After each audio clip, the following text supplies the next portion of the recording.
Une cellule. Il suffit d'une cellule. Il suffit qu'une seule cellule soit endommagée parmi les 60 000 milliards d'autres cellules du corps.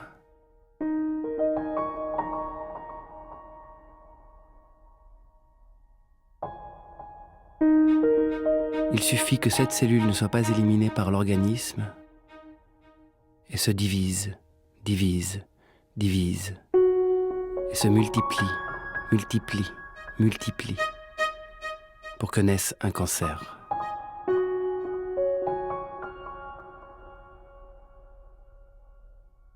Il se développe insidieusement, 10 ans, 20 ans, lui sont parfois nécessaires avant d'envahir tout le corps. Jusqu'à présent, tout va bien. Mais il faut se méfier de l'eau qui dort. Je suis au cœur de la cible.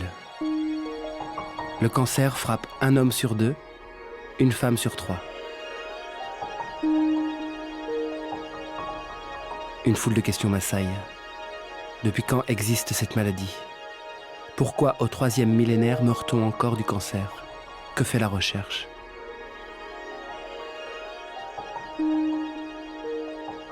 C'est décidé, j'y vais. Direction, le Centre international de recherche sur le cancer.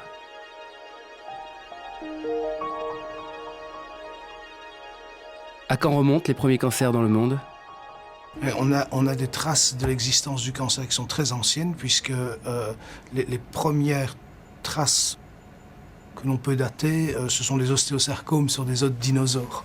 Donc ça remonte à l'ère tertiaire, c'est-à-dire à 100 millions d'années ici, et peut-être même un peu plus. Et donc ça montre que ces animaux étaient atteints d'ostéosarcome, ce qui nous permet de penser qu'ils avaient aussi toute la panoplie des cancers que l'on connaît actuellement. Donc c'est pas une maladie, on a souvent la perception de dire que c'est une maladie nouvelle.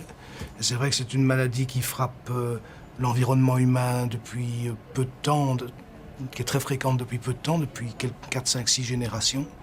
Mais elle a toujours existé. Elle était connue des Grecs. Les premières très bonnes descriptions de cancer remontent à la période égyptienne. Il y a des papyrus égyptiens qui distinguent par exemple un cancer du sein d'un abcès du sein. Il y a Hippocrate avait fait des descriptions tout à fait claires des cancers. Il était le premier à utiliser le mot crabe, cancer, pour désigner la maladie. Donc ils avaient déjà une bonne idée de comment elle se diffusait dans les tissus, etc.